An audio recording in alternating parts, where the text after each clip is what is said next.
जय हिंद साथियों आपका स्वागत है struggle with aspirant YouTube channel पर। और दोस्तों, हमने आप सबसे कहा था नेक्स्ट वीडियो में कि अब जो वीडियो आएंगी वो उत्तर प्रदेश पुलिस में जो सिलेक्ट हुए हैं कैंडिडेट उनके इंटरव्यू की होंगी। तो साथियों, आज हमारे साथ इंटरव्यू के लिए एक लड़की हैं जिनका नाम मेघा नायक है और ये सिलेक्ट हुई हैं और ये आपको बताएंगी कि बुंदेलखंड जो पिछड़ा हुआ इलाका है इससे कोई लड़की कैसे निकलती है और संघर्ष करके कैसे सफल होती है। दोस्तों, आप सबको पता है लड़कियों का संघर्ष लड़कों की अपेक्षा कहीं अधिक ज्यादा रहता है और उन्हें अपने घर को भी कन्विंस करना पड़ता है, इसके साथ पढ़ाई करनी पड़ती है, फिर रनिंग को जाना सुबह से आदि सब स्ट्रगल के बारे में बताएंगे। तो आपका स्वागत है मेघा नायक जी। आप बताइए, अपना परिचय दीजिए सबसे पहले। मेरा नाम मेघा नायक है, मैं ललितपुर की निवासी हूँ। मेरा नाम मेघा नायक है, मैं ललितपुर आजादपुरा की निवासी हूँ। मेरे पिताजी का नाम श्री देव प्रकाश है। अच्छा, तो मेघा जी आप ये बताएं कि आपकी अपर एजुकेशन क्या है? मैं M.Com। अच्छा, M.Com चल रही है, M.Com, ठीक। इससे पहले आपने कोई और एग्जाम दिए? कौन कौन से दिए? GD दिया था, SSC तो उसमें फाइनल हो गया था। बिल्कुल। 3 mm हाइट से बाहर हो गया था। अच्छा, हाइट से बाहर। तो दोस्तों, आपको पता चल रहा होगा कि ऐसे मुश्किल से कोई अपवाद स्वरूप लड़के मिलते हैं कैंडिडेट जो फर्स्ट प्रयास में ही निकल जाते हैं। सभी को अपने जीवन में संघर्ष करना पड़ता है और आप लोग संघर्ष में हताश हो जाते हैं जल्दी। जैसा कि मेघा जी ने आपको बताया है कि वो हाइट में बाहर हुई क्योंकि उसमें थोड़ी ज्यादा मांगी जाती है पुलिस की अपेक्षा। तो इसके बाद फिर लेकिन अपना प्रयास लगातार रखा जारी और आज सफल हुई हैं। अच्छा, आप ये बताएं मेघा जी कि जब आपने पुलिस का फॉर्म भरा, फिर एग्जाम दिया, एग्जाम निकला, इसके बाद रनिंग की बारी आई, DBPS की बात, तो आप रनिंग को जाते थे तो कोई परिवार में वैसा इशू तो नहीं आता था कि घर के बोले कि ज्यादा जाना, दूर जाना या पास में? कहाँ रनिंग किया आपने? रनिंग यही बिल्ला अकेडमी से की। अच्छा, जो बिल्ला सर कराते सदन साई ग्राउंड पर, गिन्नौर बाग पर। मार्गदर्शन में वहाँ पर रनिंग की तैयारी की। हाँ, थोड़ा हुआ था, पैर भी मूझ गया था, फिर भी लगे रहे। देखो, यही दोस्तों संघर्ष होता है। जब आप अपने संघर्ष के जीवन में ऐसे ही आगे बढ़ते हैं तभी सफलता पाते हैं। इसलिए रुकना नहीं है, संघर्ष हमें लगातार जारी रखना है। अच्छा, आप ये बताइए कि ऑफलाइन पढ़ा आपने कि ऑनलाइन? हमने वैसे जो पहले हुआ था तब एक बार 1 महीने के लिए क्लासेस ली थी, फिर वो कैंसिल हो गया था। उसके बाद ही लाइब्रेरी ज्वाइन की और यहीं पे 1 महीने तैयारी की थी। अच्छा, तो आप ये बताओ, बहुत सी लोगों के दिमाग में चलता रहता कि RWA सही है, एग्जाम तो सही है, कोई बोलता है ओनली कैरियर वेल। तो आपने किससे पढ़ाई की, पहले तो ये बताएं। नहीं, हमने स्पेशल बैच नहीं लिया था। बैच जैसे यहाँ बुक्स से पढ़ते थे, बिल्कुल। उसके बाद जो हमें लगा कि जिसमें कंफ्यूजन है तो उसकी फिर हम क्लास ऑनलाइन यूट्यूब पर फ्री वाली रखी, उसी से यूज किया। ऐसा कोई अलग से बैच नहीं किया। यूट्यूब पर पढ़ा? यूट्यूब में किस चैनल से सहारा लिया आपने? हिंदी, जैसे मैं सर की नवीन सर की अच्छी लगी तो हिंदी नवीन सर की ले ली। बाकी मैं तो ठीक थी तो जरूरत नहीं पड़ी इतनी। बिल्कुल। और GK क्लासेस जैसे करंट अफेयर्स चलता कुमार गौरव का, तो उससे करंट अफेयर्स ले, बाकी ऑफलाइन पढ़ते थे। अच्छा, आप ये बताइए, आपके जीवन में प्रैक्टिस सेट कितना इम्पोर्टेंट रहा? काफी ज्यादा, क्योंकि एनालिसिस करने में उससे पता चलता है कि आप किस सब्जेक्ट में वीक है, कितना एवरेज है और किस में आप सबसे अच्छी हो।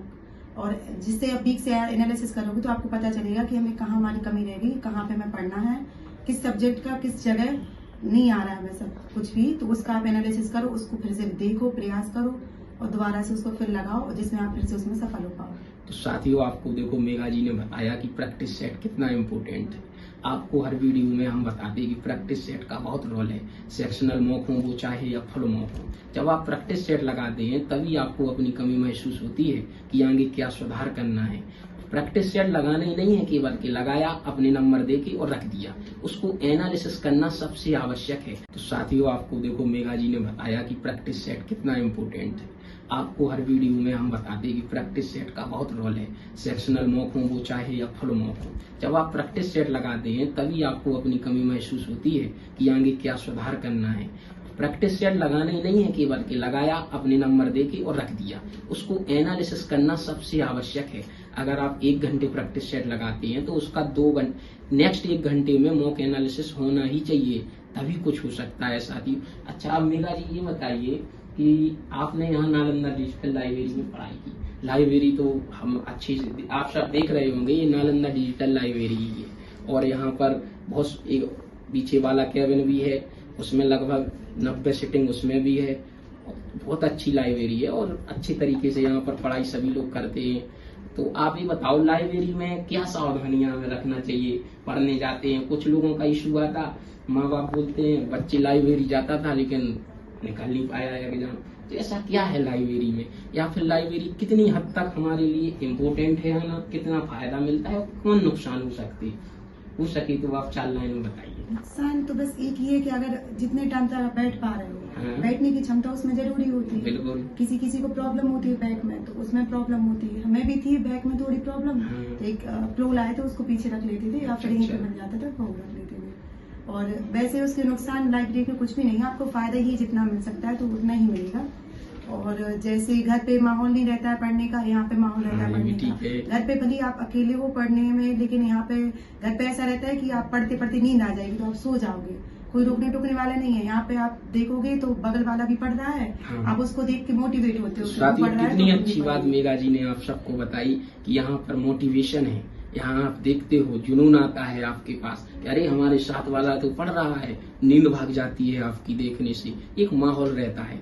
और घर पर हम सब क्या करते, सो जाते, पढ़ के, लेट के पढ़ते, बैठ के, तो उसमें कन्विंस नहीं रह पाते हैं। अब साथियों बात ये है कि लाइब्रेरी आपको आना है अच्छे से, लेकिन पढ़ना है। ऐसा नहीं है कि लाइब्रेरी के बहाने घर से निकलते हैं और बीच में कहीं घूमने चले गए, या थोड़ा मन हुआ चाय पीने का, ये लड़कों में होता है खास तौर से, तो गए चाय पीने को गए, पता चला 2 घंटे चाय की दुकान पर बैठे बैठे निकल गए। तो ये नहीं करना है, थोड़ा अपने आप को उस परिस्थिति के हिसाब से ढालना है, मन को समझाना है और अच्छे से पढ़ाई करनी है। आपको मेघा जी ने इतना सब बताया, अब आगे क्या उद्देश्य है मेघा जी की? अब पुलिस में ही रहना है कि कुछ आगे और करना है? उद्देश्य है हाँ। कि आगे चल के भगवान की कृपा, बड़ों का आशीर्वाद रहा तो आगे चल के ऐसा ही बनेंगे। क्या बात है, बहुत शानदार। तो देखिए कितना अच्छा उद्देश्य है। वो आज भी इसी लाइब्रेरी में पढ़ रही हैं, हमें पढ़ते हुए मिल गई, तो हमने कहा इंटरव्यू हो जाए, तो वो तैयार हो गई। तो शादियों रुकना नहीं है, आप सब एक एग्जाम में फेल होते और हिम्मत हार जाती है। आप मेघा जी को देखिए, उन्होंने एग्जाम निकाला भी और अब भी पढ़ाई कंटिन्यूअस लगातार जारी है। आप सब बगल में साइड में देख रहे होंगे, सारे लोग पढ़ाई अपनी अपनी कर रहे हैं। तो दोस्तों आपको लगातार पढ़ना है। इसी प्रकार की जर्नी इस चैनल पर आपको आगे दिखाएंगे आई है अच्छी अच्छी, उन सबके इंटरव्यू आपको देखने के लिए मिलेंगे। मेघा जी ने इतने संघर्ष भरी आपको कहानी सुनाई। मेघा जी ये बताइए आप कि परिवार में कौन कौन है?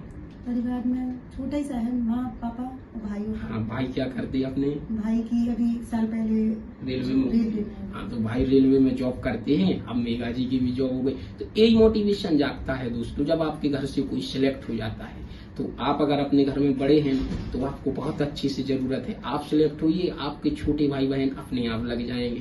तो आपको इस तरीके से ध्यान रख के चलना है। और आपको इस संघर्ष की जर्नी सुन के मजा आया होगा। नमस्कार दोस्तों, थैंक यू आपको।